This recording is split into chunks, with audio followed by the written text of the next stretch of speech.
remaining.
Remaining. 5 seconds remaining. Dire team pick. Rubik.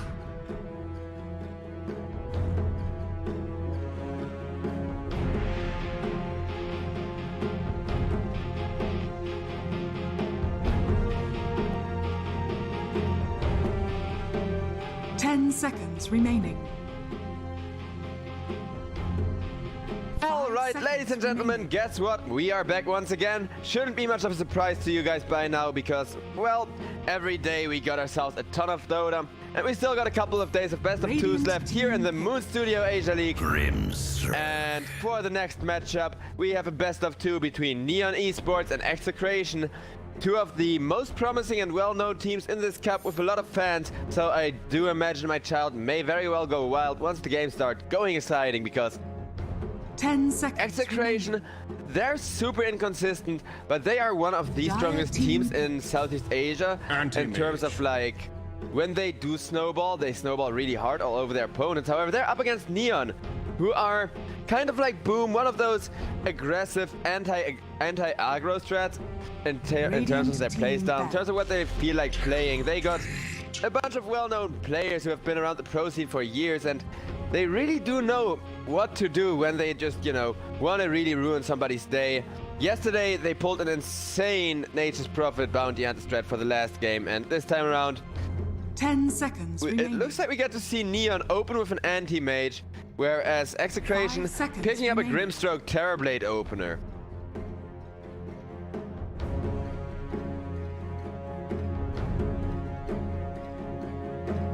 Not sure exactly why Grim Terrorblade.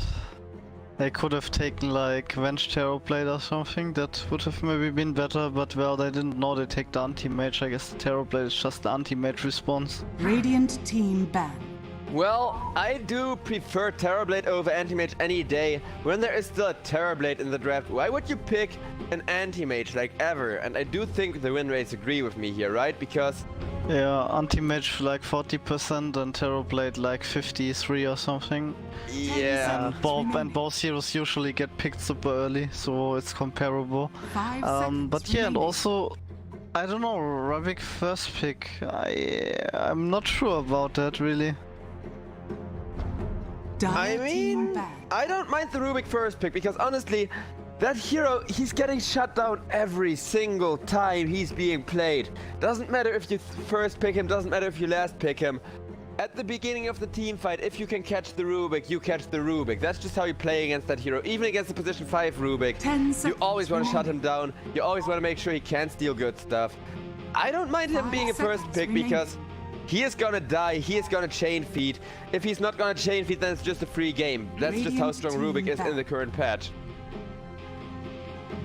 Yeah, 45% win rate by the way, 111 picks, so I don't know. hero doesn't seem to be that successful in competitive games, and if he's already not like super strong, like compared to like a Phoenix, he gets like every game first phase, but at least he has over like 50% win rate. Same for like Mirana and Void Spirit and Tiny. I mean, the Mirana and Void Spirit, I'll give you those points. However, the Phoenix is an absolute non-argument because you need to draft around it. If you cannot keep the X safe, if you want to create space for an anti-mage with like, I don't know, non-AoE based offlaner, an example, you cannot pick a Phoenix. There's a lot of drafts where that hero doesn't work out, so yeah, there's a good win rate, but it's a hero that's always getting picked up if you do have a synergy with it, if you do have a way to keep the X safe. And unlike the Void Spirit, unlike the Mirana, those two heroes can... Well, Mirana kind of needs an arrow setup, but even without them, they're strong, you know? But for Rubik kinda you need a synergy on the enemy team, because well, you need some great stuff to steal, and when they first picked the Rubik, I'm actually not sure why they banned the Chakiro, cause the Rubik is actually like the most efficient Chakiro counter, cause you literally can't use your Ice Path. And if you use it, there's a high chance your team is gonna get stunned for 4 seconds, which is literally a black hole. Yeah, I really like what Rubik does with stolen spells in general. I think the Grimstroke is also a really bad hero against the Rubik, to be honest. But just for the sake of argument, what happens when you've got the Soulbind from the Grimstroke and then Terrorblade ults the Soulbinded dude? Void Incarnate. That's actually something I'm really wondering about here. If There's two choices. Either you ultimate the unit you're not clicking, or you're gonna Sunder like both in succession. But I think like for Razor Link and like Terrorblade live swap, you're actually live swapping the target you're not clicking on. That's so weird. And here I was hoping like 200 health Terrorblade could just put 2 people down to low health and heal himself up or something. But wait, you get the life from the person you're not clicking on, but they both get your life, right? No, I'm not sure. I'm just saying there are two choices. I don't remember exactly right. Either you only steal the person you're not clicking, so it's like your spell is only getting used against the one hero, or you steal like the lives in succession. Oh, but that latter one sounds incredibly terrible, to be honest. Yeah, I think it's the first one. Same as Racer. And I don't think this is supposed how it's worked. Like, I think you should get double static link on Racer, really. Yeah, same with the Terrorblade. I think you should just get double life swap and just be able to put 2 people low health, because if you pull that off, and Execration, they do have the draft for it, I feel like they should get away with it. Maybe it actually does work differently than we're expecting here, because Execration, well, they do seem to be really confident about the Grimstroke ultimate, picking up a Bat Rider, making sure that any Soulbinded target will get double lassoed. But then again, even without the Terrorblade ultimate, it's really nice to just have 2 people locked down in the lasso, because Terrorblade, he may not be too mobile, he may be very susceptible to being dodged, being kited around, can't really do a lot against blink daggers and stuff. But with a Bat Rider, that's a non-issue. I don't know really, I can't see right now how Neon is actually gonna take any fights or do stuff on the map. Like the... Vacuum Wall, Void Spirit, and I actually want to believe, because yesterday, Neon, they had such a crazy Darks here. With those walls, they want 2 team fights. Yeah, well, they don't really have any good vacuum combination and stuff, and this Earth Spirit, he can just silence the Void Spirit, silence the Anti-Mage, silence the Darkseer. Like that Earth Spirit mid, he might actually like really have a really super nice game. Yeah, the Earth Spirit is actually scary. I completely agree with that. And also, they still have last pick on Execration. Like right now, I would like 100% favor the draft of Execration, the way it's going. But I still believe in the Vacuum Void Step Wall combo, simply because the wall is that strong. And if a Void Spirit, even if he just catches 1 person with a Remnant after 2 people were hit with the wall, just imagine a freaking Terrorblade wall illusion wreaking havoc on a target that's like Void Spirit Remnanted. I do agree with the Earth Spirit being way too scary though, and I think that's also a really nice win condition for those teamfights for Execration, because all they need to do is find the silence on the Void Spirit or on the Darkseer, and either one of those heroes is just pretty much worthless for the entire team fight. Or at the very least till silence wears off, but after that it's really easy to kill them off, it's really easy to disable them. I like Darks here into the Earth Spirit because I think he's gonna go Guardian Greaves here, right? Yeah, 10 but seconds not remaining. sure if that's gonna help him. 5 seconds. Like the thing is, if remaining. you actually use the Greaves to remove, to use the Purge, usually you have to use them then at a very bad timing where you're not really healing your team a lot. I But- guess that's fair, but I don't know. It also really depends on Neon's last pick here. The Slardar, that would have been so perfect for them. I know they play a pretty decent Slardar, and the thing is, Vacuum, Slardar, Crush, Wall, plus the Void Spirit combo, and it would be a complete team wipe if you land that on 2 or 3 people, at least if the enemy still wants to fight after that. But I don't know. You're forgetting that Earth Spirit is silencing the whole team if they are magnetized. I don't know, it's not easy for them to get like any good combos off, and right now like picking the Darks here like this when they have like Dire team no real Darks here, Vacuum combo feels really bad, and now there's like another hero that doesn't have any stun, that's not really synergizing. I just don't see the synergy on their No, I craft, do really. agree. I felt like an Anti-Mage and a Void Spirit 10 were enough seconds synergy remaining. to go on with the Darks here. If you pick up some big stunner like Slardar that's been 5 banned out, seconds remaining. maybe a Tide Hunter also really good with that combo. Yeah, long cooldown, but then at least you're safe against the Earth Spirit. You got a free Purge built into your toolkit. And Neon picking up the Abaddon here, I just feel like that is too greedy. I just feel like they are getting a little bit too cocky here, and I do agree that Execration are now just looking way too strong in terms of the draft. With a Tide Hunter, I feel like Neon would have had such a good draft here, though, to be honest, or something similar, you know, some kind of an AoE stunner to follow up the Vacuum. I mean, the idea of the Abaddon here is it's pos 5 and he's there to make to secure the anti-mage against Batrider, but I don't know. I really don't think it's enough, and also, like I said, in those team fights, if the Earth Spirit actually gets a decent magnetize, the Abaddon is gonna be silenced, and on pos 5 he's not gonna have money to kinda counterplay that. And also there's a lasso, and I don't think Apotic Shield is kinda has enough range to like counterplay that. I don't know.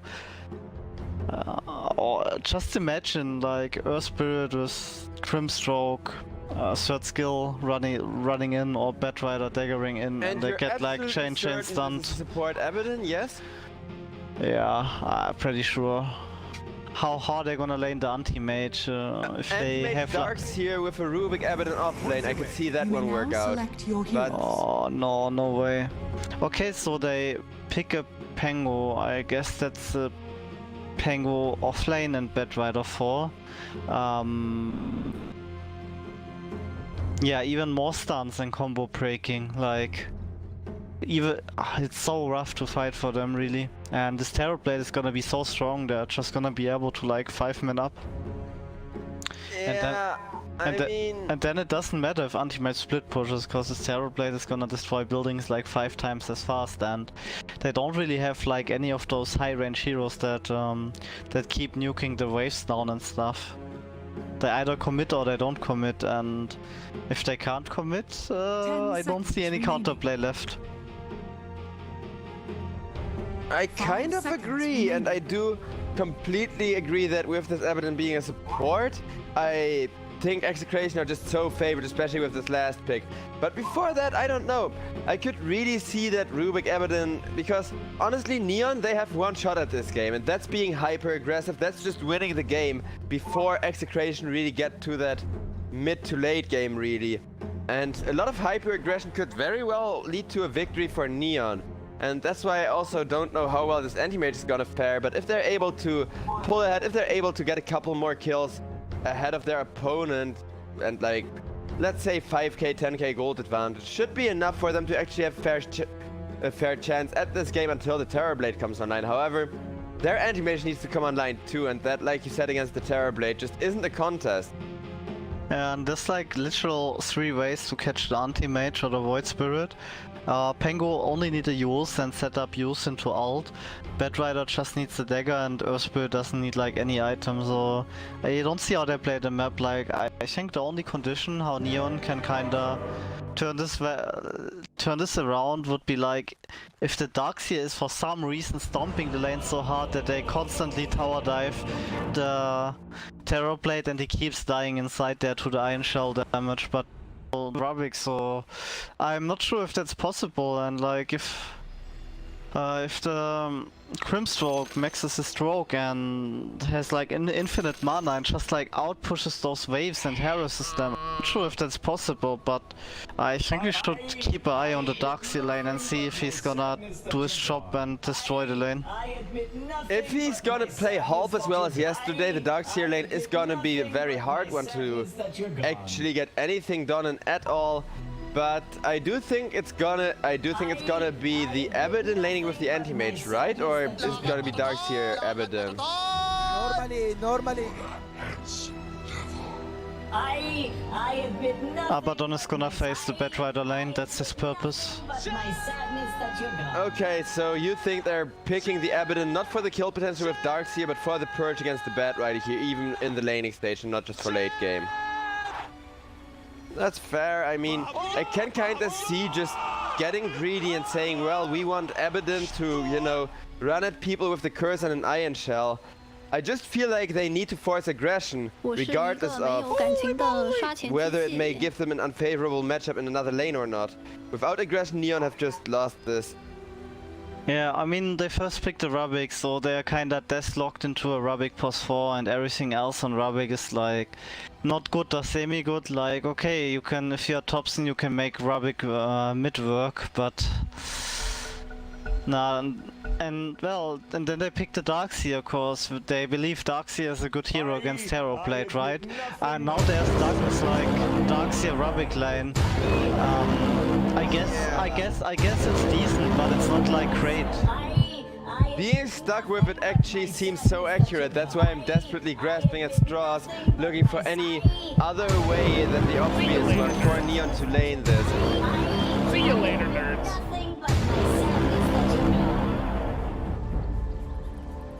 Holy moly! Ton of voice lines being spammed out here. But yeah, you actually never know. Maybe Void Spirit goes out of control really bad and manages to snowball the game for his team, or maybe, yeah, I don't know. I don't think it's like hopeless, but if like both teams probably play the lanes decent and play like on the same level, I think Terror Blade draft is favored by a lot. I do completely agree, but Neon, their team, even with the most unfavorable draft, they have beaten teams that are supposed to be on their skill level. I would never underestimate these guys. However, if they just have 2 horrible lanes and need the Void Spirit to kind of carry them against, well, Pangolier, Earth Spirit, Terrorblade, I don't think that's gonna be enough. And that's what I'm kind of afraid of, unless the Anti-Mage, you know, gets ahead of the Terrorblade, can just jump the Terrorblade with a Skull Bash before Terrorblade can really defend himself. I don't know, Neon. They're going to fight an uphill battle starting from the laning stage, but if they can pull ahead, I want to believe here, man. I just want a really close game. Their Darkseer has really convinced me, and Sam H, he is one of those offlaners who really likes the hyper aggression anyways. He wants to get in your face all the time, regardless on which hero. The more space and, more importantly, fun he denies the enemies, the happier he is with the way his Dota's going.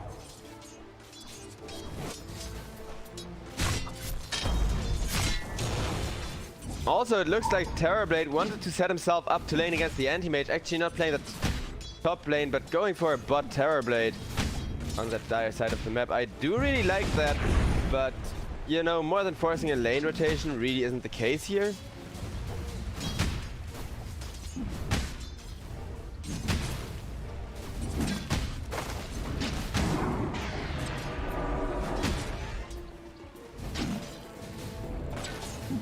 And what can you tell me about this mid matchup?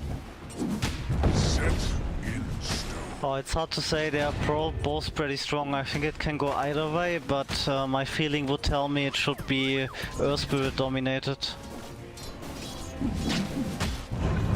Yeah, looks like you're gonna be right about that. Yopet keeping himself safe there with the Remnant, but Earth Spirit already just, if he hits the spell, doing so much damage and just trading favorably in every regard with Yopet because, well, he has more CC, can follow that up with a bit of harass with just right clicks, can just make sure you CC your opponent to miss last hits, and this combination is actually really working out here.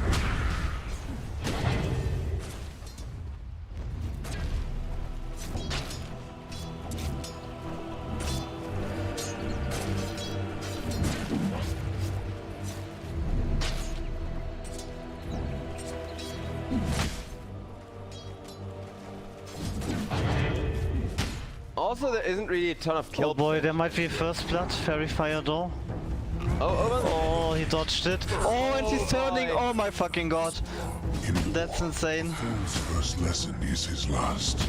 Just like boom, down goes Yopet. Just as I was saying, there isn't any kill potential anywhere other than on this mid lane. Well, he just goes for like a freaking kill on the Void Spirit there. And with that, I feel like Execration, even if their Terrorblade gets killed off like once or twice now, they're not worried about that because we've seen what the Earth Spirit core can do with his ultimate especially. He's kind of like a Queen of Pain once he gets a good ultimate going, where he just wins you team fight after team fight until the spell damage from his ultimate doesn't really stay relevant anymore.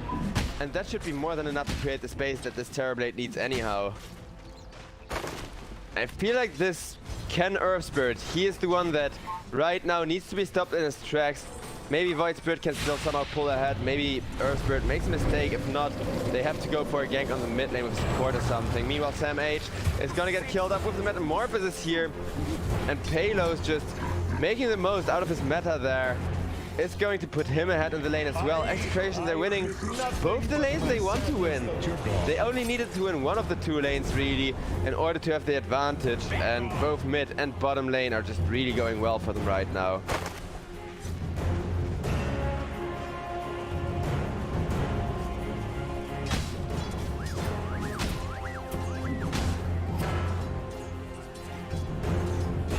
Yeah, I really feel if you pick like Darkseid against Terrorblade, you don't want him to free farm, and right now he's free farming like a young god.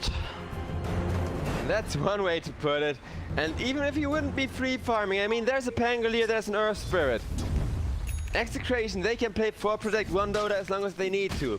And I feel like those powerhouses that are going to come online when they hit, well, Earth Spirit comes online when he reaches level 6. Pangolier pretty much also, if at least in terms of the role. So I feel like either one of those heroes needs to be shut down. Neon need to make sure that Execration don't just, as soon as they all have their ultimates, decide to go for team fight after team fight and become a like 3 or 4 man ball of death all the while Terrorblade keeps on farming. Like, yeah, he's free farming, but even if you stop him, he's just gonna wait for his team to come online and continue free farming anyhow. Raging Potato, going to run down the Abaddon on his back. Oh, mid lane. He just got level 6 and didn't let him take the bounty rune. Radiant's middle tower is under attack. And that's gonna be another kill on the Void Spirit. I feel like this game may end very freaking quickly, and a large part of that, sadly, is the draft here for the side of Neon. But Neon, if they don't start getting kills soon, if they don't start getting rotations soon, they just do not have the resources to come back, and that's always the saddest loss. That's just how the current meta goes. You get outdrafted, you don't have the resources to win fights, you're not gonna get to the point from which you can win fights ever again. Dire are scanning.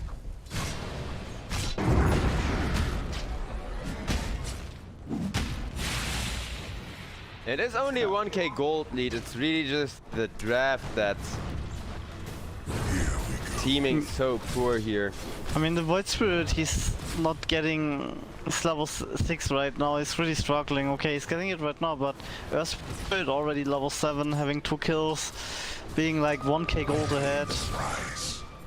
Even the Bat Rider is ahead of the Void Spirit, and that just goes to show you, if we look at the gold net worth Even with Anti-Mage, okay, yeah, but Skiem, he is almost where he wants to be. He is not having a completely horrible lane. Anti-Mage is not being shut down and getting his day ruined here completely.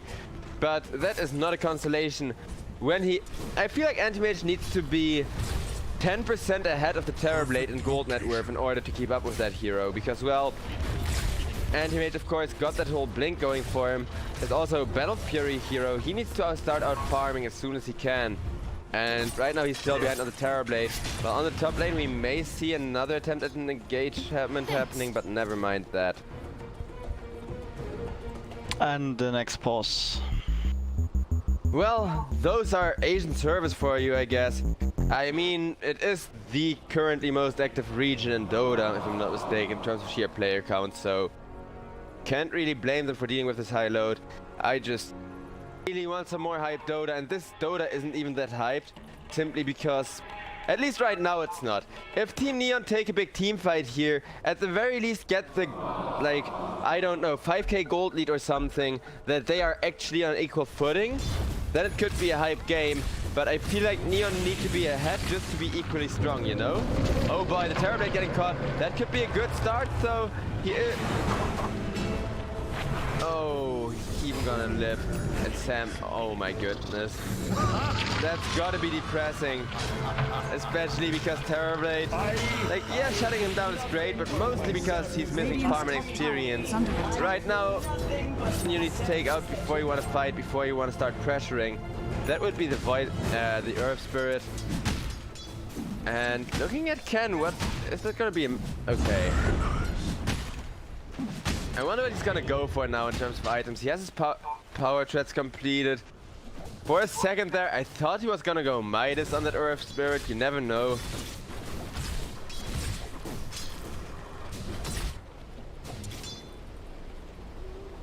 And it looks like yet another pause. See you later, nerds.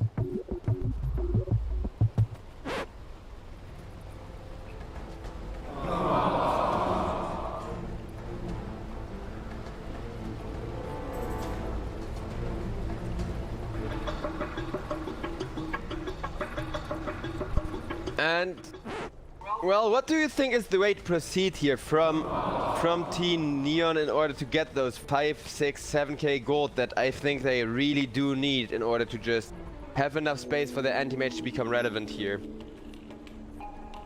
I guess successful Void Spirit rotations, maybe securing the 8-minute runes, and maybe forcing the Terrorblade to use meta and forcing him to fight inside Darkseer Wall. I don't know. I mean, that with the rotations, I definitely agree with you there. That definitely does sound like a good move. But on the other side, like, if Earth Spirit just mirrors the Void Spirit rotations, he's always gonna lose out most of the time. Well, I mean, Void Spirit, Abaddon, if those two show on a lane, it may be over too quickly, but speaking of over too quickly, that's gonna be exactly how Yopash's life can be described there. Oh man. Team Execration, they realize, hey, that Void Spirit, you know, he could actually go for recovery kills. Nope, let's gank that. Dire's Let's bottom gank tower that dude. is under attack. Anti-Mage? He is opting for a Midas. What do you make of that? Oh, I don't know. Is this an aggro Anti-Mage or something? I get that Sounds rough, but I think if he goes for Midas, he can't buy Dire's Battle Fury, top tower right? is under Yeah, attack. exactly. Maybe Midas, Manta, Halberd, and like running at people all the time, fighting, I was hitting gonna them. say Manta. I was gonna say Midas Basher Manta, or like, you know, Manta Basher, just to make sure that he can use his mana burn while it's still really powerful. The good old show Basher obsession. Well, no, but the thing is, what do you do when you're behind? What do you do when you have less resources and the worst fight? You prevent your enemy. Well, the halberd is kind of the same idea. That I can also really approve of.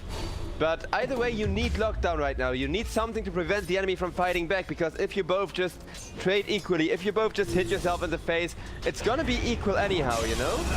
That's why I'm so obsessed with Basher whenever a team is looking this far behind. And well, Yopash trying to go for a dive with the Iron Shell.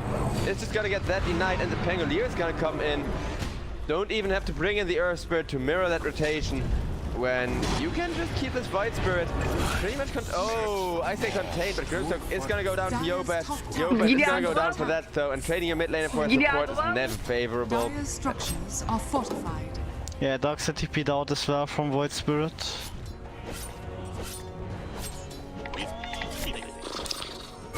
So what about our Earth Spirit? This guy, he constantly keeps making big plays that I almost end up Radiant's missing. middle tower is under attack.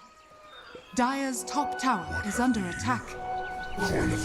Looks like he would love to put the aggression on the bottom lane, but there's nothing to be had in terms of aggression. Terrorblade may die for a rune, which I don't think he minds that much actually. And he's not even gonna die. He was holding a skill point there for the Summoner just in case. And I guess he's the hard carry and all, he's the most valuable person, especially in terms of gold net worth. It's just that when you have a carry like Terrorblade, like Anti-Mage, like Naga Siren, any one of those ultra late game currently popular carries, and you have a team that creates space for you and you can play this risky, this aggressively, on average you get away more times than you die to make you, more gold, make you pull ahead faster, even if you do play super risky, as long as your team just has another option than you to carry the fights, if you do fall off.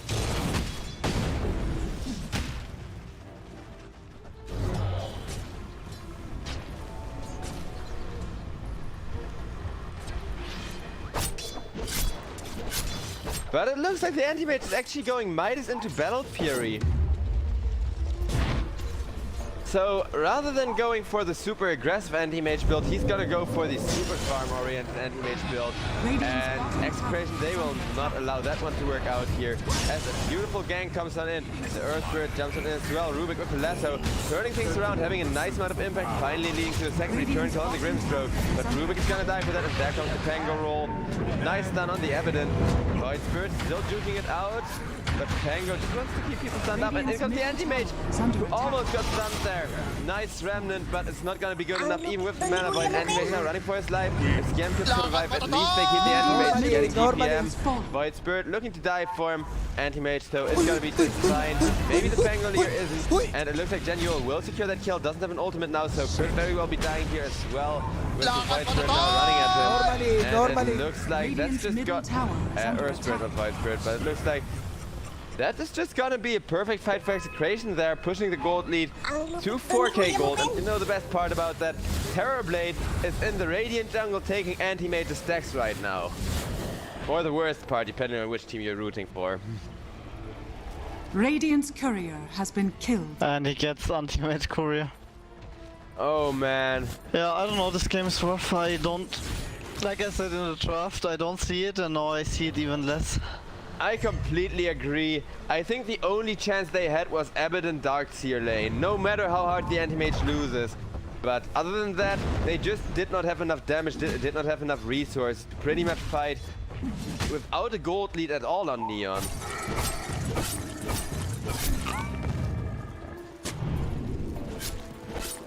Well, they have the Darkseer max soon, maybe they can put up some nice team fights. They did prove they do have a good amount of burst damage still. If they can put it all on the same target, it's definitely a chance to at least get some high value recovery kills. Whether those high value recovery kills are gonna come out in time, and more importantly, whether they're gonna make enough gold, remains to be seen, but here's to hope we're gonna get ourselves a bit better of a show here.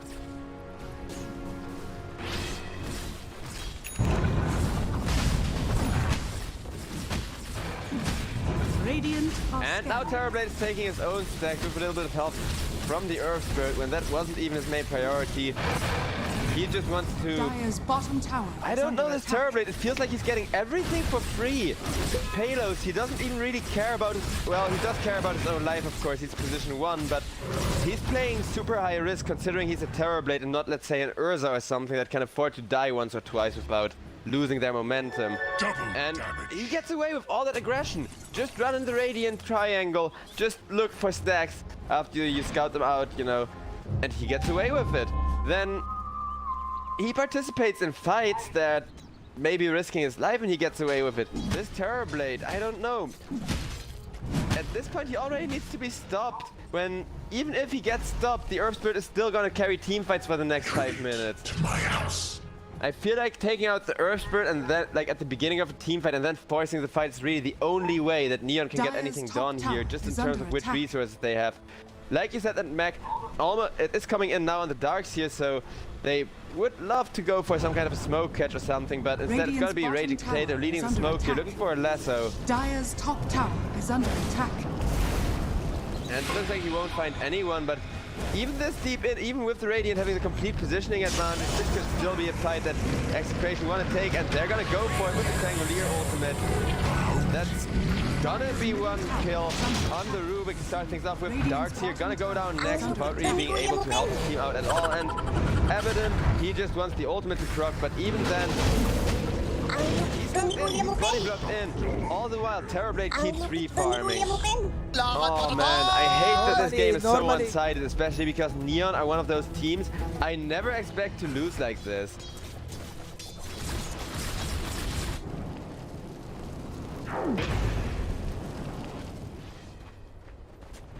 And it looks like Execration, they're finally like, Radiant's oh hey bottom guys, tower you know, is under actually attack.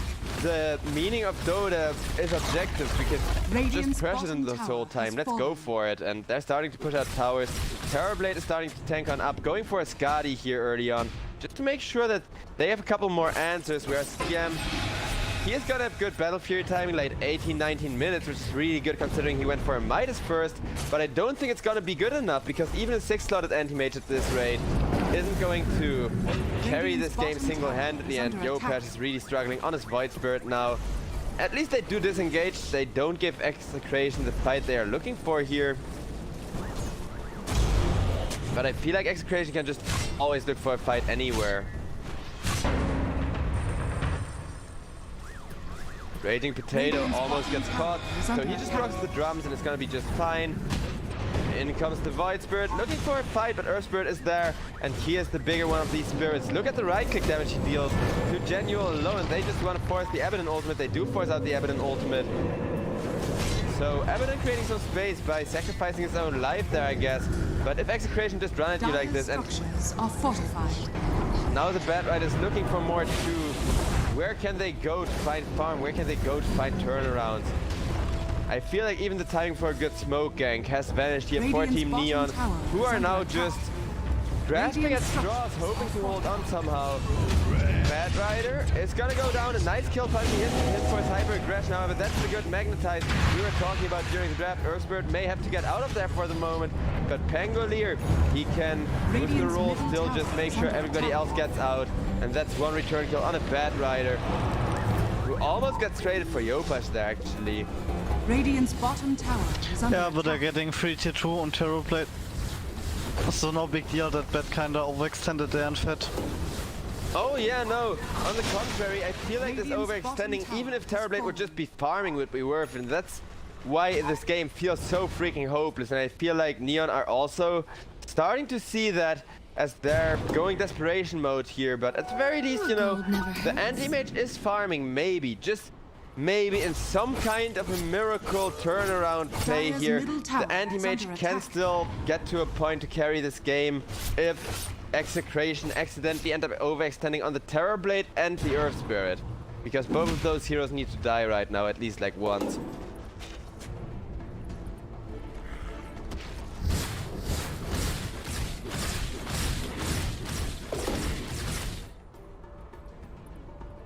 What the timing. See you later, nerds. Oh boy, just as the Void Spirit jumps. Then again, that is exactly when server throws people out. Like, the more is happening, the more server package loss is gonna be noticeable, and if it becomes too noticeable, you just get a black screen and get kicked out. It's happened to me too. It's just really a really annoying bug. And I don't think there's a command to just fix it in the console or something, right? Oh, I don't know. I guess when you have packet loss, game is hard. Yeah, and I mean, you can always try to use some VPNs so you get different routings through the internet, but in general, I don't think there's much to do. I mean, you can restart your Dota client and hope you get connected to a different Steam node.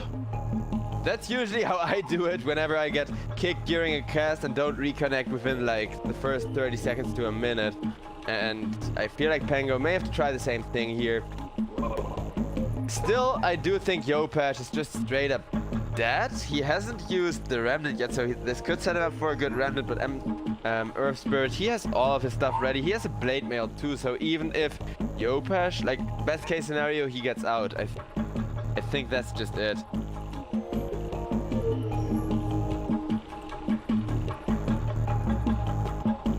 And let's take a look around for the items, because there's got to be a whole lot of them.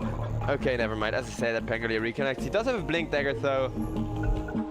And the Rolling Thunder up in literally 1 second. And that's White Spirit almost getting the kill there, but emphasis on almost. With the Blade Mail, he would have just killed himself up, and the Lasso is gonna kill him up anyhow. Rubik taking 2 napalms. Nice perch from the Abaddon, but they just want more. They keep diving. There's the Magnetize. That's pretty much 2 free kills here. Maybe 1 if Abaddon. Yeah. They're not gonna run down the Abaddon where there's a tower to be hit. And that mid tier 2 is dropping insanely quickly. Looking at the anti-mage, he is gonna have such an insane item timing, but it doesn't matter. This is a fat anti-mage. Having for an anti-mage just completely insane amounts of farm, but it's doing absolutely nothing for them here. Set in stone. Anti-mage getting silenced, getting stunned, getting silenced again. Is capable of blinking out, but it looks like Execration. They realize this is the one hero they haven't completely annihilated. This is the one hero that may still somehow find a game. And now we got a big wall from the Darkseer thrown out. However, Terrorblade here is also just super tanky. Still has 1k of health left after being whacked at for that long. Over on the bottom lane, mid lane I mean. H on the Darkseer gonna go down, while Rubik on the bottom lane is getting ran down as well. Payloads died to Yopash. The Terrorblade did get killed. This is a really good kill if they can do the same to the Earth Spirit. And I feel like this game is just perfect. Yopash kills up the Grimstroke, while Rubik gets stabbed there by the Pangolier. Almost got away with that wall steal too, but it's still a 4-4-2. And yeah, Terrorblade dying is huge. However, Earth Spirit, he's just too far ahead. He can still create space for the Terrorblade for way too long here. For that depth to just be enough to perhaps go for a turnaround. This is what I'm talking about. Yopash, he just got a ton of gold. He just got a really nice double kill. And still with that nice double kill, it's still not going to be enough to allow him to even hold his own against the Earth Spirit combo.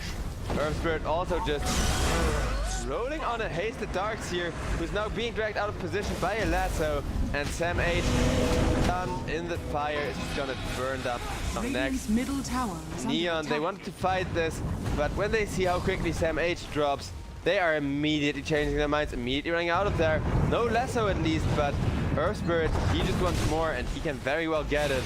Rolling past the Abaddon, kicking him back to make sure that during his ultimate, this guy cannot get away. Rubik now getting rooted down by the Pangolier, and Bad Right is blinking for him. Is going to be able to secure that kill as well. This is 3 for nothing once again.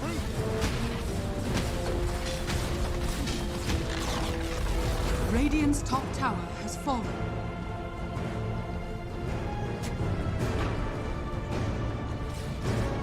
And he made it load significantly too, all things considered, simply because he is no longer able to run all over the place.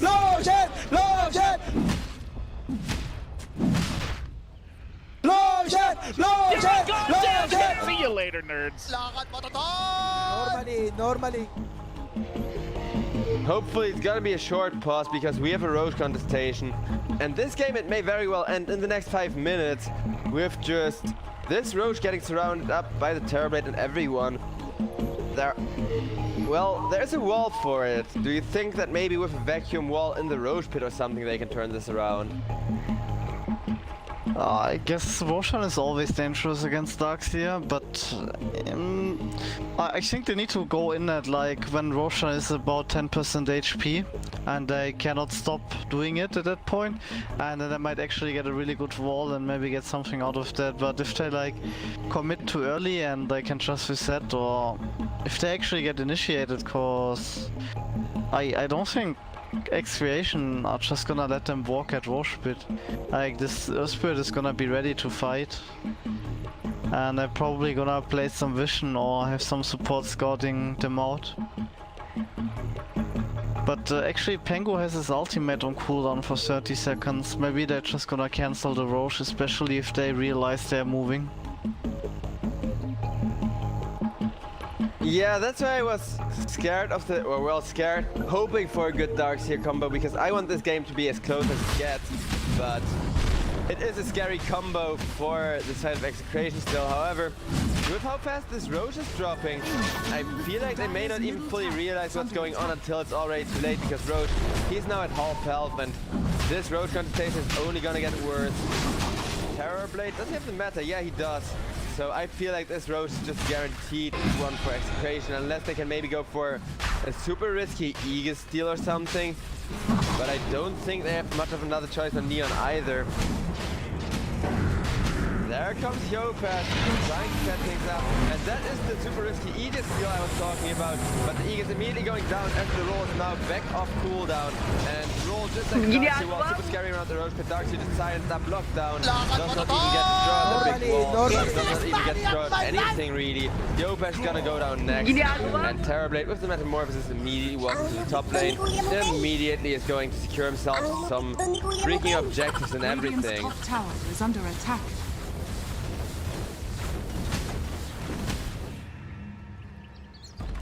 Yeah. I guess meta's gonna end soon. Actually they have some time left on meta. They might go for more.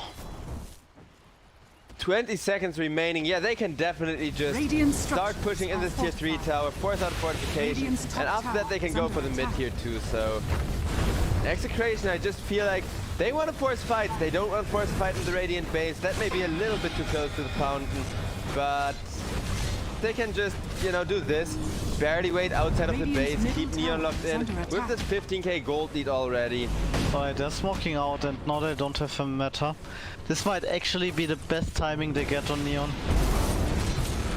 Well, the best timing with the smallest gold lead possible. Pango trying to go for a risky TP. He is gonna get killed off there. That's a nice one.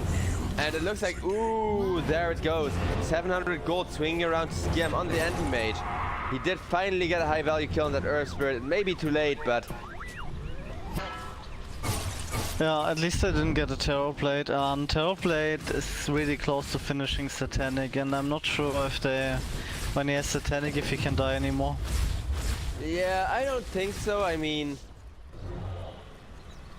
even if he dies, Anti-Mage isn't gonna have this in the late game either, but Neon, they are now using the aggression and trying to get the gold to swing around before Terrorblade can't die anymore and before anyone respawns too, because another Rolling Thunder from the Pangolier should probably just set up for a team wipe here if he connects it with the Blink Dagger and everything. So this Pango needs to be stopped. Bad Rider blinking forward, does get caught, but there is the Terrorblade slowing everybody up, and that's going to be Player getting killed by the Terrorblade first and foremost. On the Abbot gets his ultimate activated as well. Bad Rider going for a last kill for the Grimstone, doesn't really care, no, not one bit. That's a triple kill for the Terrorblade. Yeah, and they didn't even have meta, so this is insanely good for them.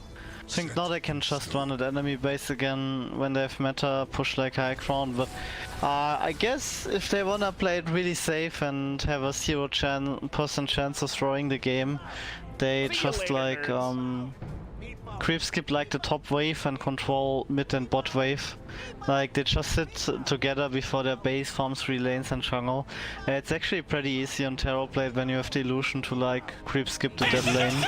And then there's no way anymore for them to get out of place. I mean, maybe anti-mage can, but they're not gonna show a lot of people on the map, so he always has to live in the fear of the dark. Oh like, man, this game, I really want to hype this up and stuff, but what's there to hype when things look this one-sided? All I'm really hoping for is that Neon don't get too tilted by this, regroup for the next game of the series, and then we get to see them play at their full potential, because here, even just with that draft, there was very little to be done from minute 1, and they still got a good amount of kills and everything, all things considered. Yeah. But Neon, they're kinda pushing it now, so let's see if they're actually making the mistake and get impatient. I mean, the Terrorblade can still die in some way. He has like 1300 mana pool, so burning his mana and mana void him actually deals a lot of damage. Well, that's what you're saying now, but guess what? He has got Satanic underway, so Palos soon is going to resist the Animate ultimate a lot better. They need to kill him right now, right here, and they do knock him down for the while, but there's this one already evident. Terrorblade still trying to walk out of there. Anti-Mage with BKB pursuing. As long as he has that BKB, he at least is a living answer to the Terrorblade, but Terrorblade already waiting around before the BKB even ends. He can see Anti-Mage walk out of there, and he's like, okay, Anti-Mage is gone. Let's kill the entire enemy team. Well, that's 1, that's 2, that's 3.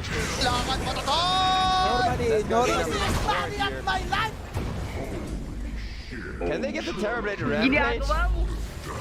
I don't think so, simply because Neon realized themselves they don't just want to die.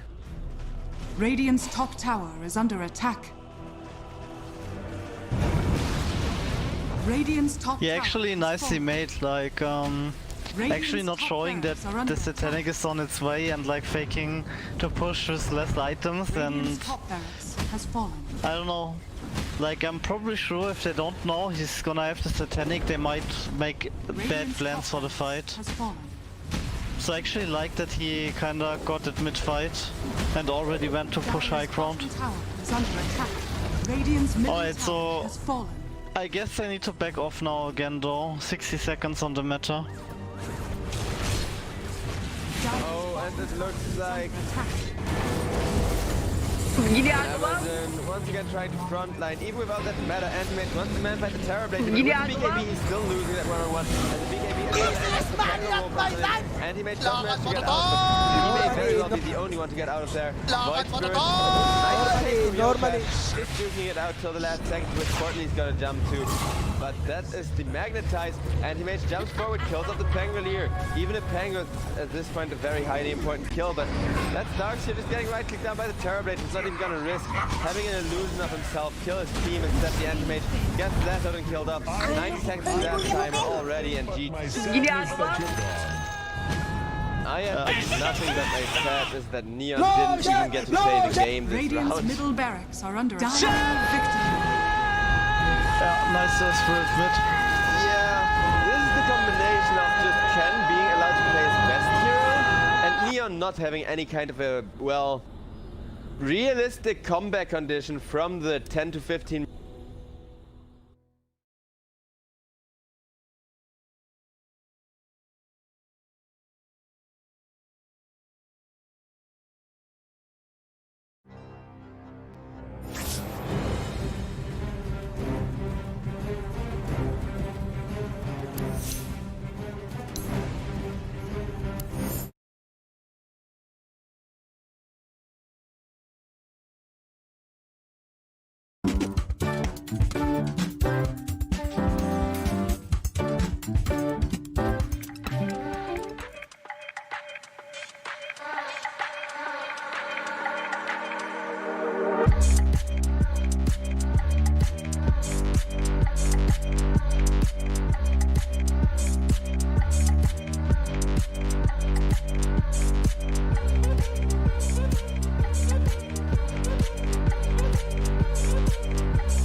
pick.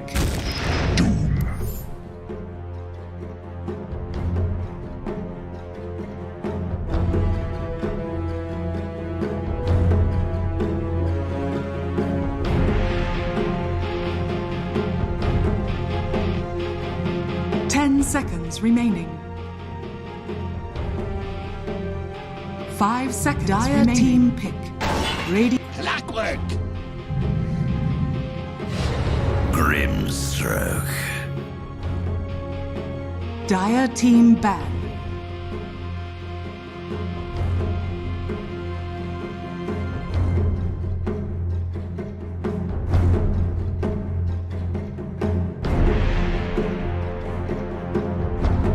Radiant team ban.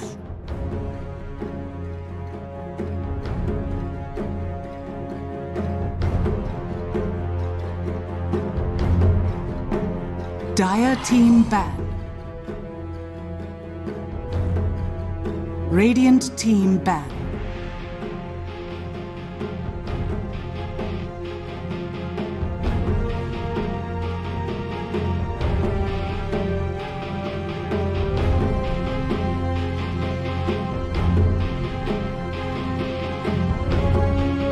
Seconds remaining.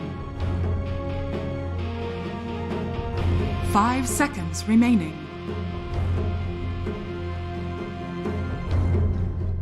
Dire team ban. Dire team pick. Radiant team pick. Queen of pain.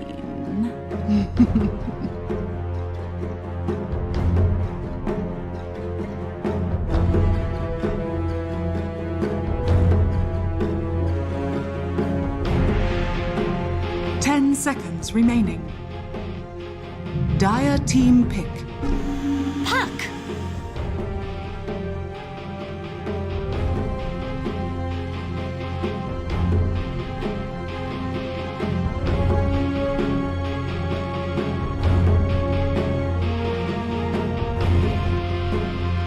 Seconds remaining.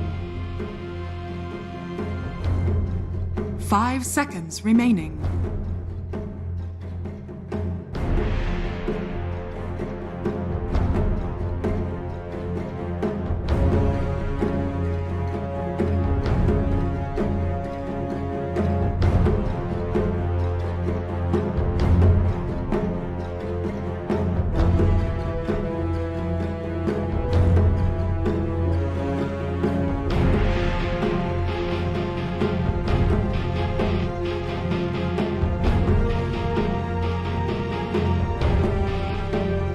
Ladies and gentlemen, and with that we are back. Game number 2 of the second best of 2 of the day. This game, after it's over, it's only gonna mark the halfway part for today. So we still have plenty of Dota to go around after this.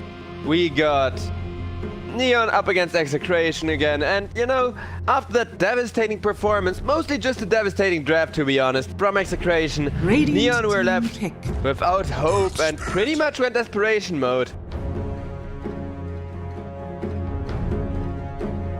And well, it looks like Execration going for a very different draft this time around. They want to run over their opponents, they want to choke them out, make sure they do not get to respawn once again, but in a very different fashion. They are not going to set up for the late game, and guess what? Well, there he is, the Earth Spirit.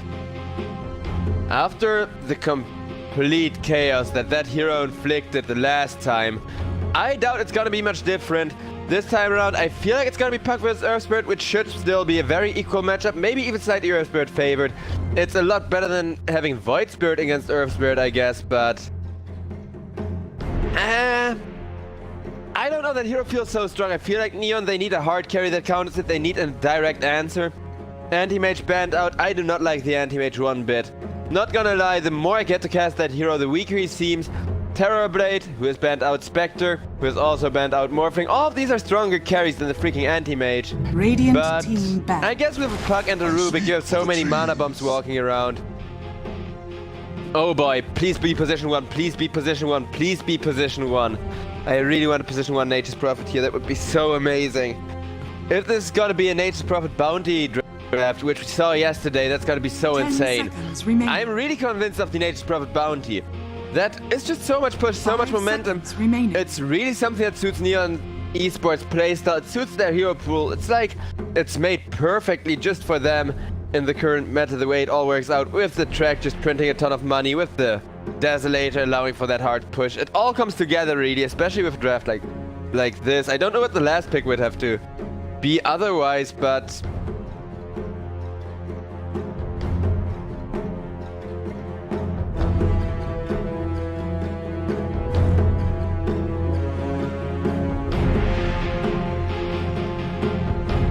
Dire team ban. Radiant team ban. and it looks like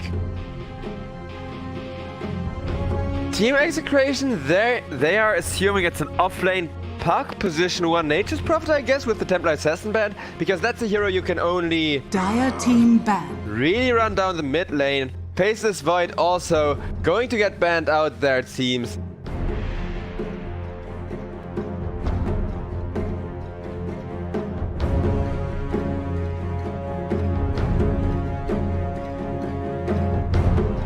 Seconds remaining. I mean, Execration, what do, 5 other than the seconds Void, the remaining. Phantom Lancer, I guess?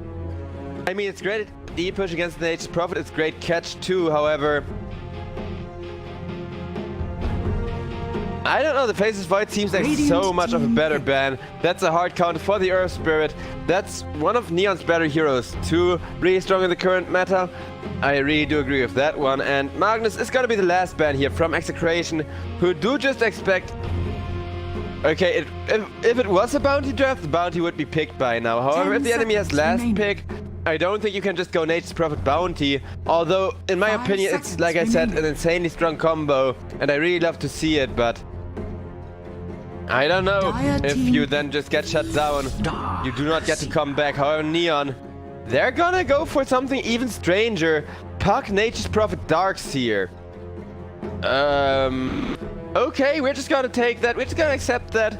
And I don't know, I mean, the core Nature's Prophet I really do like. He 10 is more than good seconds enough of a hero to really carry a game single-handedly with the teleport and everything. 5 seconds remaining. But there's a Doom, there's a Grimstroke, a Queen of Pain. This Execration, they just have all of the great meta picks that synergize with one another up against Neon, who just already seem to be lacking damage other than Nature's Prophet. Had they had a bounty, I could definitely see it. Now Neon, they still have a very good chance here. It's still a lot stronger than the last draft, unless it gets counterpicked ultra hard now.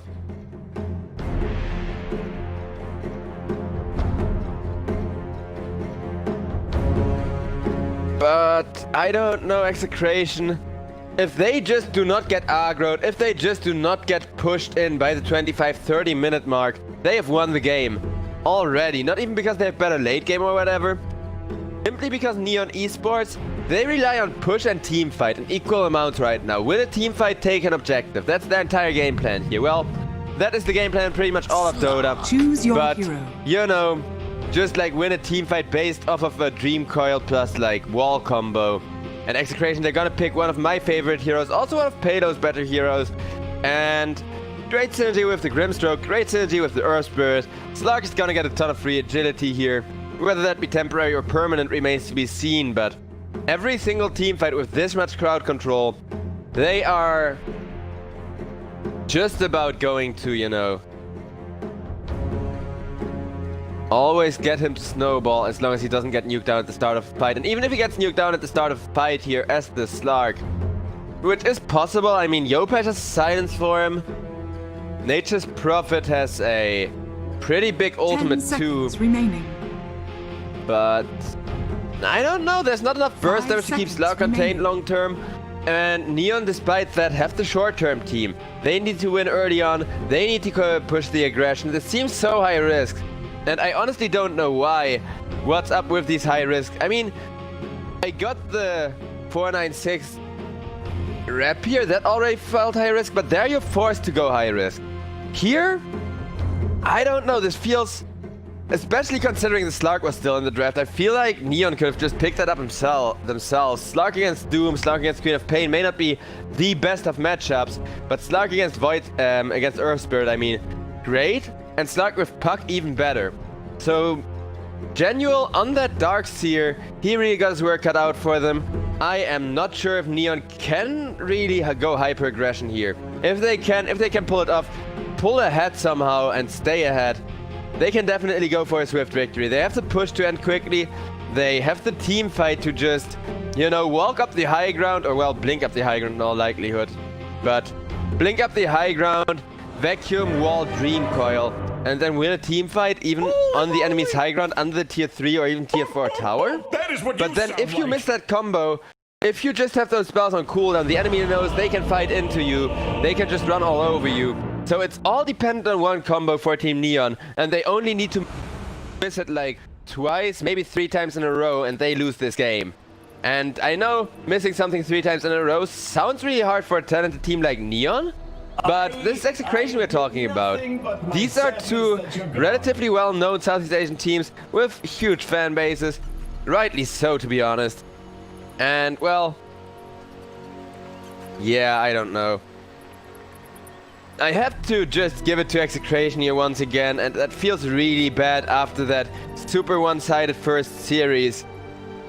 Team Neon, I'm not sure what's up with their drafts today, not gonna lie. Especially because they're usually relatively, well, not necessarily conservative, but they usually go for like 2 off-meta picks and for a very clearly defined game plan. This time around, however, that does not seem to be the case. And we are also just back to freaking, you know, disconnect over and over. I really hate the disconnect in this tournament, not gonna lie. If you guys, you know, hate me for being kind of tired or whatever, I get that. I got energy drink to cover that. Speaking of which, want to hear the most beautiful sound in the world? Beautiful, ain't it? But yeah, Perfect timing. I got energy drink to, you know, get enough hype for that. However, what do you do when you're paused? There is nothing to talk about yet. The draft is analyzed until oblivion just about now. And I mean, co-op against Puck matchup on the mid lane we haven't talked about yet. That is definitely gonna be pretty darn Puck favored early on. But the way that co-op deals with that is just by accepting that she may have like 1/3 or something less last hits.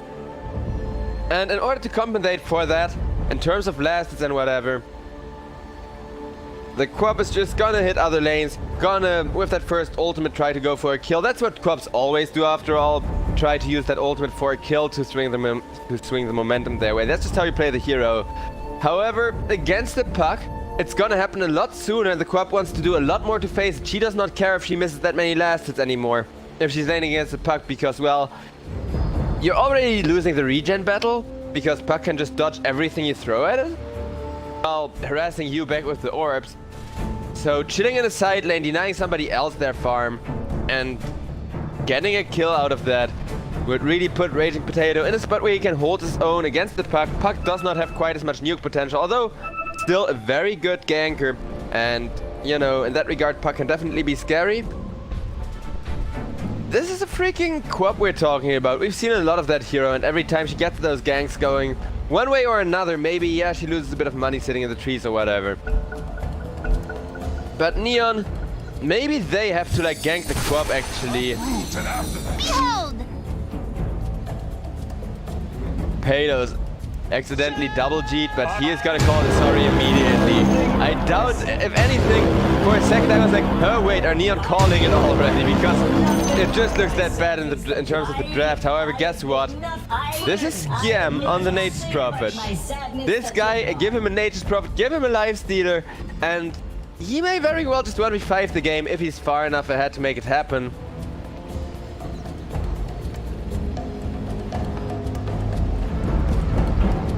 And I don't know, I mean, a lot of players are on their comfort picks here. We got Raging Potato on the co-op, which is also one of his favorites, and BDZ on the Earth Spirit here. I don't know, this is looking really solid. I really do like this draft from Execration just too much. And Neon, I think the game plan for them is make sure the puck gets ahead, have puck Nature's Prophet, kill off someone in the mid lane, and then just push the aggression. Have puck roam and the Nature's Prophet abuses TP. Because he's your position 1. And Scam this time around going for a very interesting build here.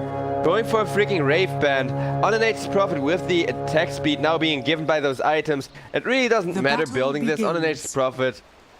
You know, it's a lot better than just getting agility nowadays. And, well, I can see why he went for it. I just don't know whether Scam is going to be able to pull ahead as far as he needs to be. Same goes for Yopesh.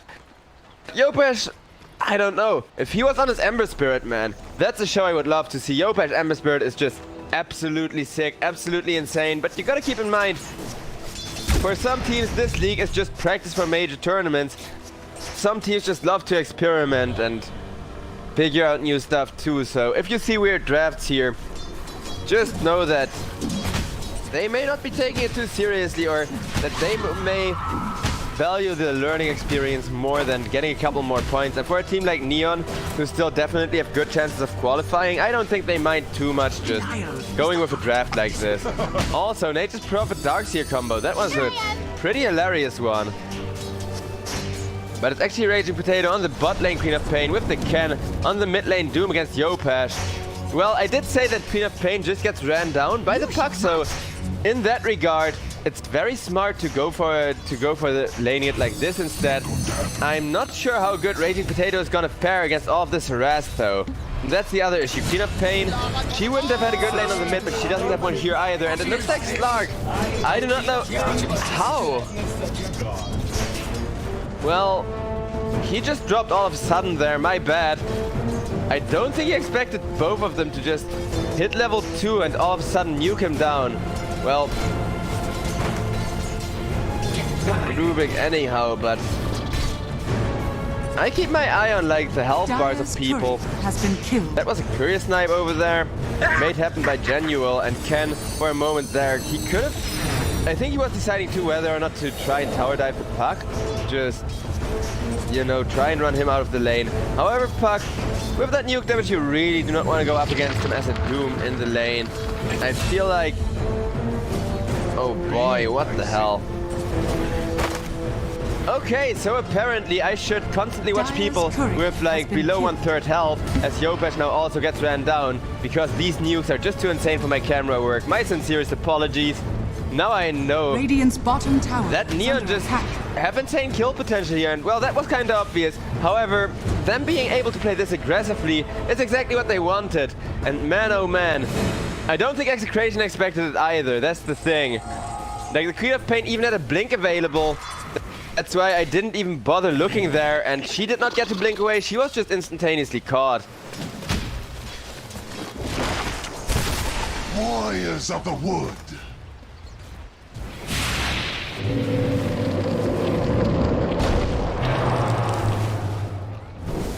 Play hard, getting the timing just right against the Grimstroke. Mid lane, the brawl between the puck and the Doom. Continuing, Doom of course, out-farming the puck by far. This is a super favorable matchup, especially because Ken, he has infinite health regen. Puck wishes he had any bit of regen right about now. Would love to just save up for that bottle, however. Okay, Grimstroke is gonna be fine. Makes it back under the tower, solves up on the top lane. Just look at this, everybody is dropping low health everywhere. Rubik, super low health as well.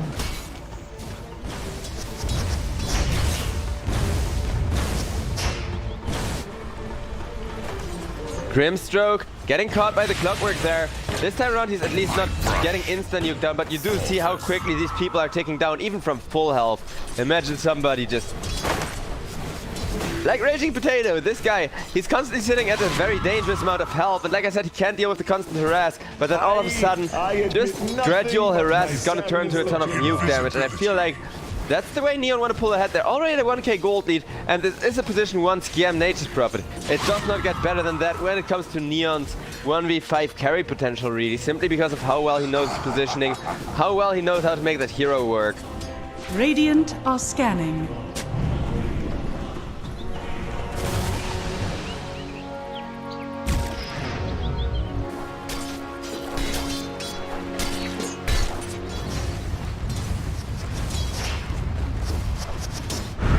over on the bottom lane. An attempt to dive from the Earth Spirit onto Skiem, but he is gonna solve up immediately as well, and it looks like we are going to see at least a bit of a break in the... Oh, never mind that. I was gonna say a bit of the break in the hyper aggression, and then, you know, the top lane is just like, hey, let's dive for Slark some more. He may not have a game here, and Neon are now 4 kills ahead. Maybe it's really just all about how good you are with your heroes, not whether you have a good draft or whatever. Because honestly, I feel like they're gonna fall off way too hard here. However, right now they are absolutely dominating, and if they keep absolutely dominating like this for just a while longer, then this is definitely Neon's game to win. Dark's here. Man fighting up against 2 people. If only he had more treants to go for the double kill there, he would have loved to do it, but instead, Puck gets dived by the Doom. Rubik comes on in trying to prevent that, but nope. Doom even freaking dived rather than just throwing the Doom on the Puck and watching him get denied, which is already a victory, because that way you can XP starve your opponent to the point where you just always win the lane by eating creeps.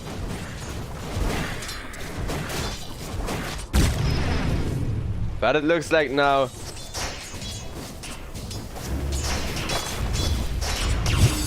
Neon, they have a pretty big gold strike. They just need to figure out a way how to snowball this effectively, how to make sure this Slark may never come online. That's pretty much the entire game plan. This Slark may never come online, and well, with a Doom mid, there's always going to be a couple of return kills. Whether or not those return kills are going to create enough space is what decides this game, and also kind of what, you know, Neon want to prevent here. Of course, killing Slark isn't the only priority. They also want their Nature's Prophet to come online to make sure they have the push and deny all of that delicious farming space early on by pushing a couple of tier 1 towers way sooner than it should be possible. Oh, look at Payload. That's half his health pool. That's more than half his health pool. With the Nature's Prophet ultimate, he's just gonna go down. Oh, hey, RR on the Grimstroke. How are you doing? Well, apparently not too good. Dire structures are fortified. Neon, 2k ahead. That's what I'm talking about. This is what they need to keep on doing. Every time they have that Nature's Prophet ultimate, just go for a freaking kill. Every time you have that Dream Coil, guess what? Just go for a freaking kill. They cannot have their big spells off cooldown here. If they do that for too much, things could change still. I mean, Exec, all they need to do is play not to lose, and right now they are trying to play to win still. With Payload now going for a Midas, he is gonna buy some insurance, but that's the first tier 1 tower already dropping, and now this Slark may not even have time to build a Midas. Maybe he should have opted for an Echo Saber instead. Radiant's bottom tower is under Then again, attack. I don't think they have, unlike me, seen all of the Scam Nature's Prophet position 1 games. Or well, most of them. I don't know how many of them there are, but he really does like that position 1 Nature's Prophet, and with the push, once they do get enough of gold lead to go for tier 2, tier 3, the game's gonna end very quickly. Speaking of push, and more importantly, Queen of Pain getting a nice instant kill on Genual there with the ultimate, and now Earth Spirit is gonna get dropped to the Puck as well. Clockwork in an awkward spot too. Neon, okay, with the Cogs, he's gonna get away, and they need to keep getting their heroes out of these super dangerous situations. They can't afford to just give away pickoffs, because pickoffs are more than enough for Team Execration not to lose.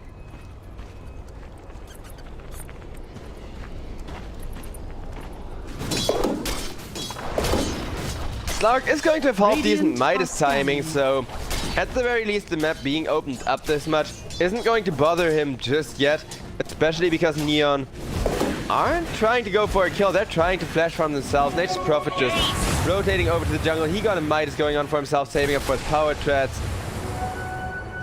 Both of these teams printing money, and now on the mid lane there is going to be a Doom on the Clockwork, who is immediately getting killed up with a little bit of help from Doom's support duo here, and Play Hard, who was behind the Clockwork, who was just trying to help him out, is gonna go down as well. Nice kill on the Grimstroke, and BDZ is gonna be the next one to drop Scam.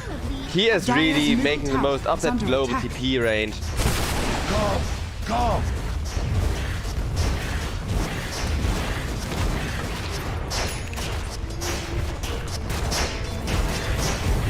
the push is exactly what Neon were hoping for when they drafted this, I Dire's think. middle tower If they is are under able to attack. take the bottom tier 1 tower in a similarly quick fashion, if they are just Dire's able middle to tower keep has pushing fallen. down those towers, they may very well end this game before Execration can bring any one of their cores online. And look at that beautiful hook shot there. That's already a dead Queen of Pain. Okay, maybe not, but yeah. I thought the Dream Call was going to break from the clock, but not quite. Can, however, Is under attack. I think he may very well be breaking. Okay, nice save from the Grimstroke. They're going to prevent that.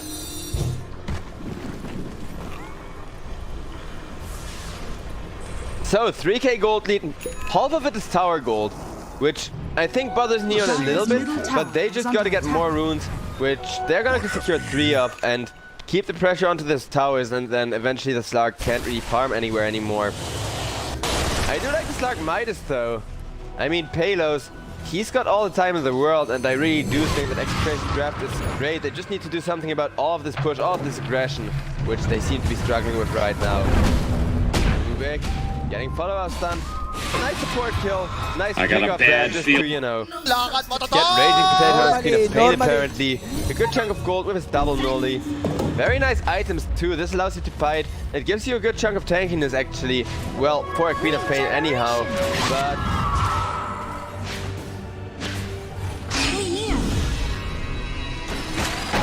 Queen of Pain ult needs to be on point. Meanwhile, it's gonna be the Doom that's getting caught first. Well, there's the 3-man ultimate, but I feel like Doom is just still gonna die. Yopesh has to be careful. Not get killed off by the Queen of Pain. All too hard here. However, Raging Potato, Dire's bottom tower. he's is getting under ran attack. at. And the ward here gets taken care of as they know, hey, Queen of Pain blinks before she can even see us.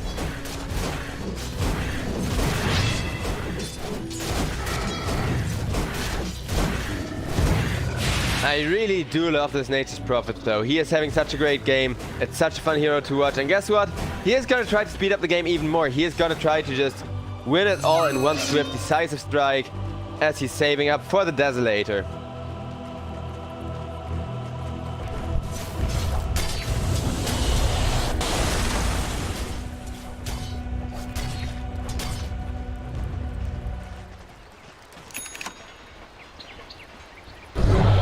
So, I am going to have a look around for the item timing, Radiant more are importantly scanning. for the... Oh, thanks for Dire reminding me about are net worth, scanning. chat. This game is so insane in terms of push, in terms of the aggression from Team Neon, that I kind of forget that net worth is even a thing. However, the net worth just says that it's about what we're expecting Radiant's here. bottom tower Except for is the under Doom being attack. awfully far ahead, can actually have a surprisingly good lane. But that's really, so far, the only thing that's surprising me here, as Palos is still getting shut down, and Rubik tried to leap at the start with his own leap. I don't see that one too often. Yopesh may very well end up going down with that sign from the Earth Spirit, but does still manage to survive the Magnetize a while longer. And it looks like everybody is just gonna be able to walk out of there despite the Magnetize being dropped. And that was the Earth Spirit ultimate. That was the biggest team fight winner available for Execration at this stage of the game anyhow.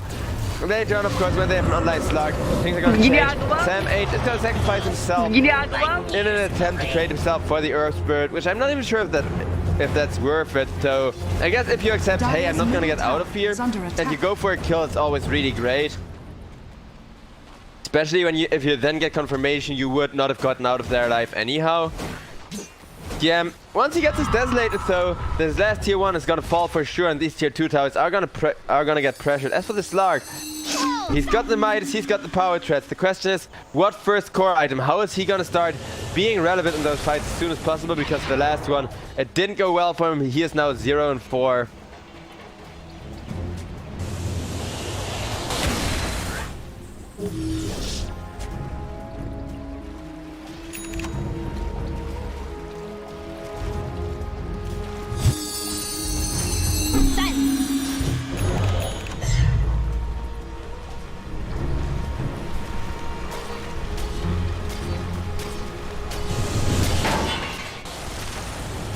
Oh, the hook shot getting body blocked. That's always awkward when it happens, especially thanks to your own teammates. And the Clockwork Darkseer combo, not quite getting a kill like this.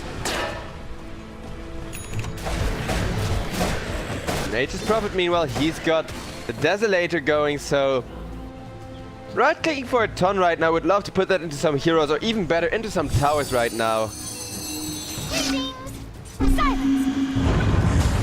5k gold lead for the side of Neon, so lead doesn't matter, when they can finish matters. Well, Puck getting caught, getting killed off. Slark gets himself the first point of permanent agility as well as a much needed return kill and a ton of gold going.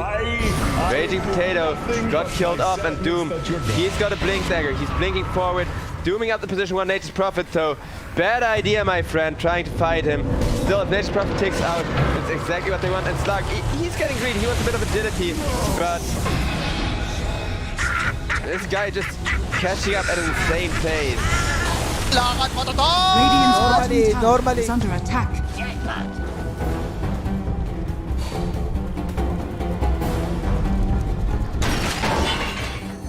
Hookshot coming in onto 2. Very nice counter initiation from the Clockwork. Who's going to get 1 kill. A nice silence of 3 people there, following things up from the Puck. But only 1-man Dream Coil. And a Queen of Pain ultimate. Turning the fight around Puck. Looking for the double. And they Delta split. And Puck can't really get either one without jumping forward and risking his life against the Earth Spirit. Because that's a hero you really don't want to dive. But it looks like Execration. They're stabilizing here. Especially the Slark, who's just... I mean... I was kind of surprised when I saw him go 0-4 anyhow, since, well, Execration, they tend to have an insane carry lane just about every game.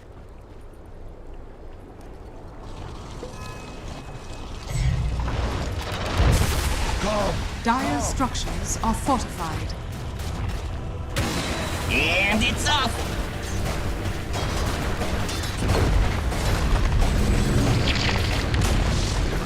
Dire's bottom tower has fallen. And it looks like Nature's Prophet ultimate coming out, set up the team fight, and with the Magnetize, before that ultimate had arrived, they may have just expended resources for a lost fight here as the vacuum wall comes out as well. Queen of Pain silenced up and killed up by the Clockwork, and now Doom locked in an awkward spot. All of this only for the position 1 Nature's Prophet, who really shouldn't have been dying because he's the pusher, but Neon, even without that Nature's Prophet to hit towers with, they're just going to win another team fight. They're just going to put Execration back down in their place. Slark going for that Echo Saber. He really just wants to go for the utter maximum of momentum he can get. Knows that he just needs to fight in the here and now. Otherwise, things are Rock it on. looking pretty difficult here.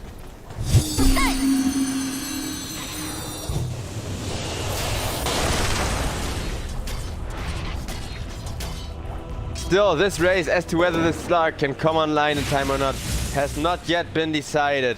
Also, BDZ, he went for a Veil. I do like that, making it a lot easier for the Queen of Pain to just instant ult people.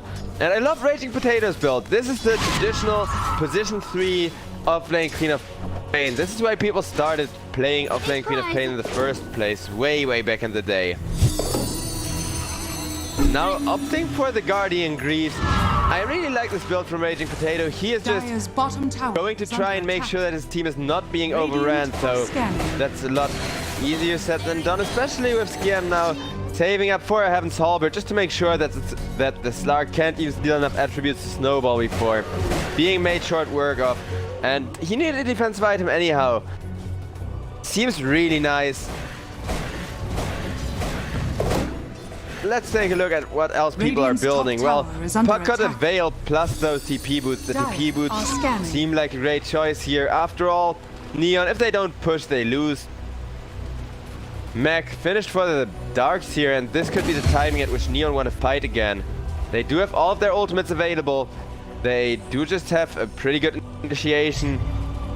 There's nothing stopping Team Neon from just smoking up, going up here like this. And I know this is the triangle, this is a very dangerous area of the map to try and contest, to try and get up the high ground.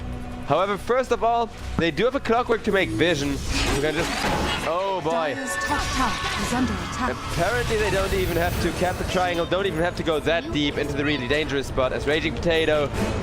The pain we're talking about here as well. Can just get locked down, can just...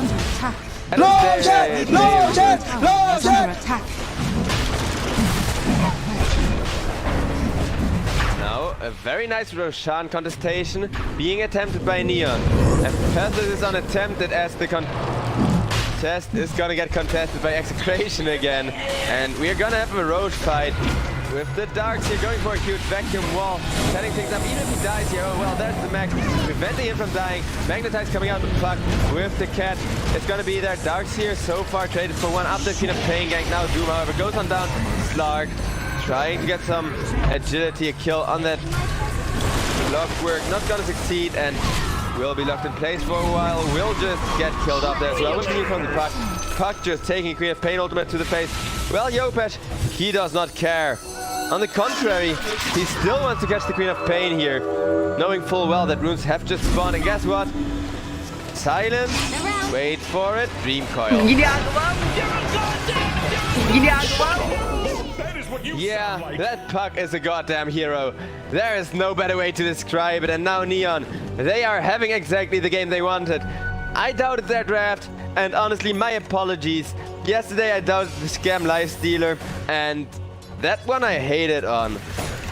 And in the end it ended up just winning despite being outdrafted by a huge margin because of how good of a lane he was having, how well he knows how to make those heroes work. And this is Scam Nature's Prophet, who I initially didn't even want to doubt completely, but he proves why that is such a huge pick and why he knows what to do with this pick too. I mean, nothing is won yet. This is still anyone's game, and that's why I'm so freaking hyped about this. All it takes is one 5-man team wipe, even if it's like Queen of Pain, Doom, and a Grimstroke dying or something.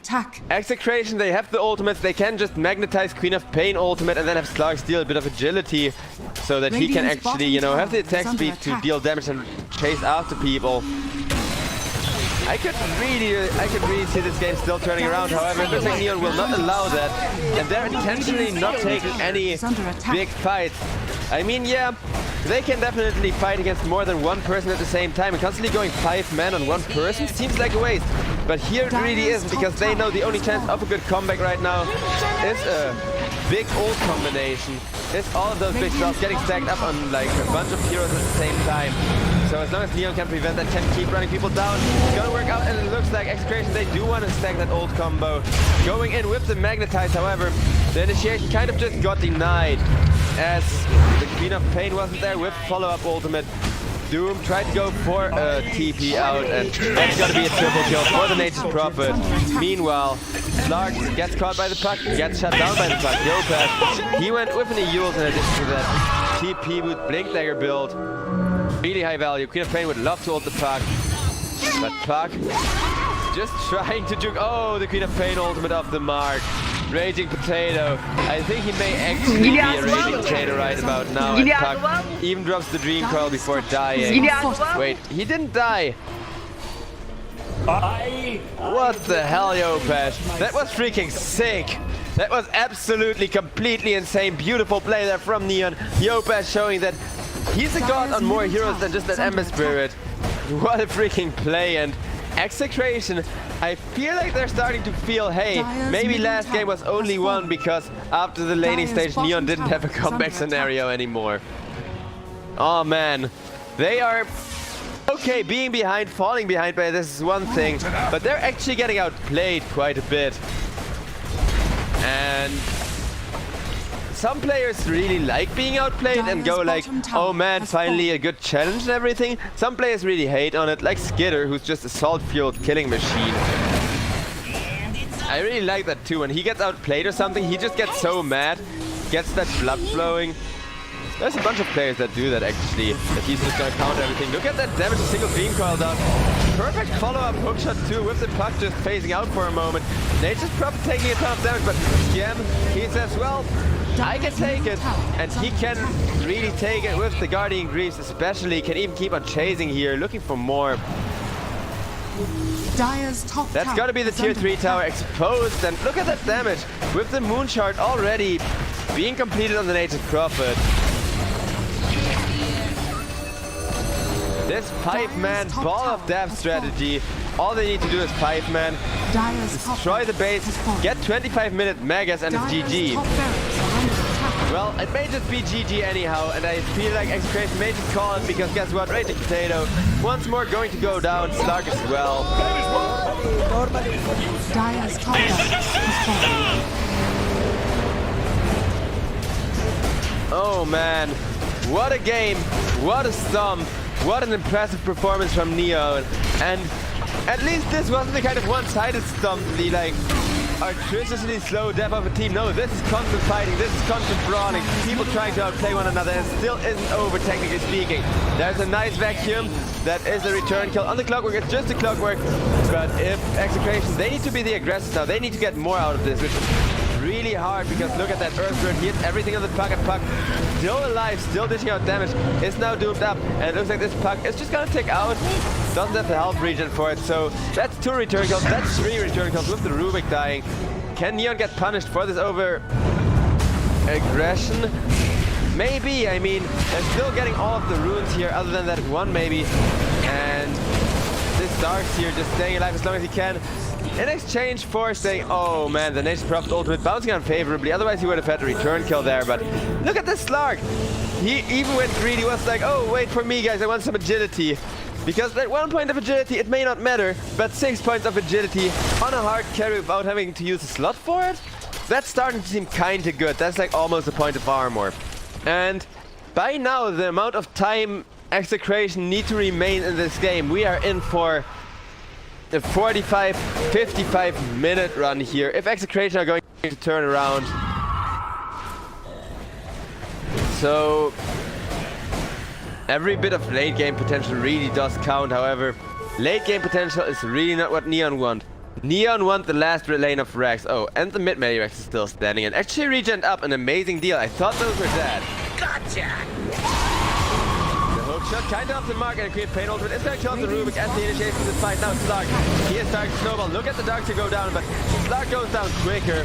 That's all that matters here. Or is it? Because all of a sudden Doom comes on in, executes 2 people in a row. Yeah, he wants to right click. They did compliment his position, but this is a fight where he just can't position himself favorably. Saved by the Glimmer Cave, and Neon, they're buying back on the Darks here. They need to turn this fight, they need to get value here. Can they do that though? Well, BDZ is going to take off to the Iron Challenge. There's a huge vacuum wall as the puck is not going to go on down, however. Normally. I'm not sure if they have enough damage or not. And Neon falling this far behind when they can least afford it. That seems kind of weird. I wonder if they can pull it off still. Maybe they went a little bit too greedy. If we look at the Dire base, it's still looking disastrous. And gold-wise, they need to constantly win fights in order to keep themselves in the game because they're 2 racks behind. Oh, well, 1.5 on the side of Execration. But as you can see, they can win fights. And they just did.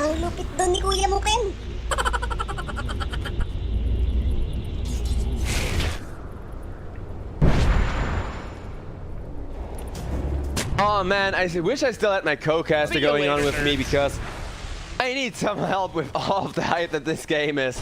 But this is the Dota. I did complain about the last series and I'm really just going to, well,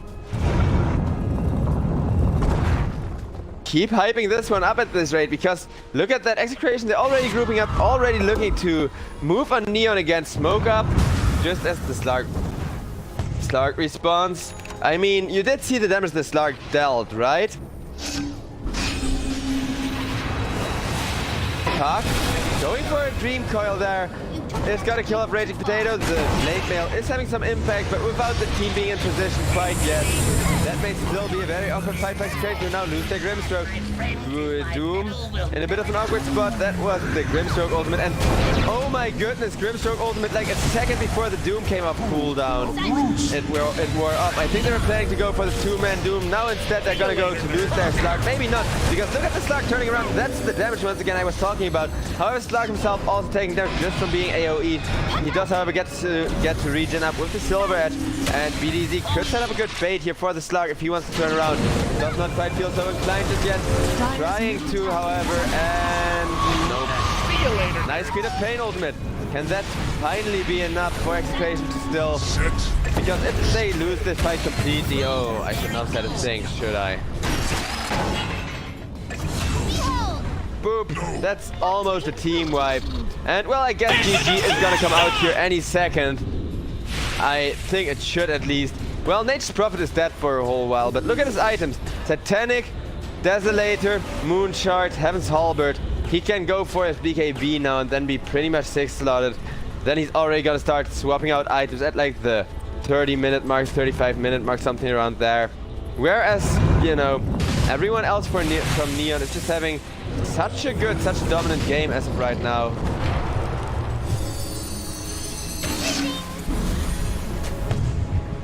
Dire's middle tower is under attack. On the chase, it's gonna get turned around with a hook shot. Once again, the Doom ult is on cooldown while the Grimstroke ult's committed. So, very little in the way of huge synergies for the side of Execration available. 5 seconds till Slark is back. However, you know 5 seconds feels like an eternity when any scam hard carry is working on your base, because this guy, he loves to push, he loves Desolators. Hey, Prime. Roche gonna have a near max respawn too, so it looks like the RNGs of Dota want to keep this game going for as long as possible. The seeds of fortune.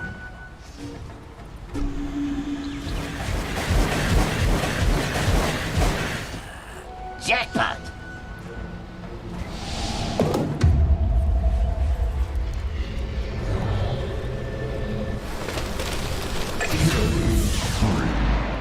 Raging Potato got caught, but I'm much more curious to see whether this Slark will find a kill, and it looks like he will.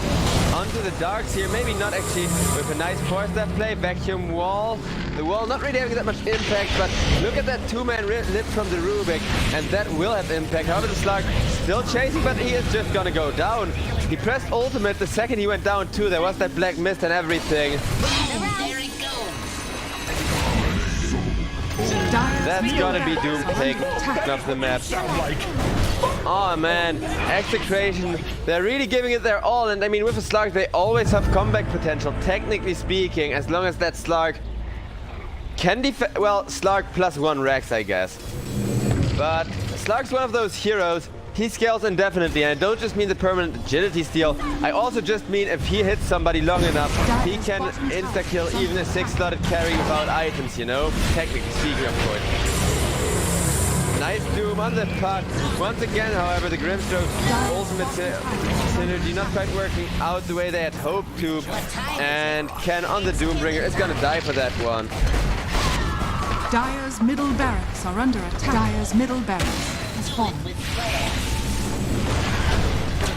Oh boy, looks like the Quap is gonna go down next, and See you later, nerds. yeah, they're just going for the Ancient here. Dire's middle Slark has come back, still trying to fight this. After all, why give up, especially on such a fun hero? But look at all that healing, look at all that sustain, and Slark just forced to ult after hitting himself a little bit too hard on the blade nail. Trying to get away back to Fountain, but won't even make it with the puck Dagon, and GG finally gets called. Execration, they held on a good 10 minutes after the game was over. Well, it wasn't technically over, but after the game was almost guaranteed to be a loss, they did give it their all. They were really freaking you know, motivated to try win this, to try and make it a clean 2-0. However, Neon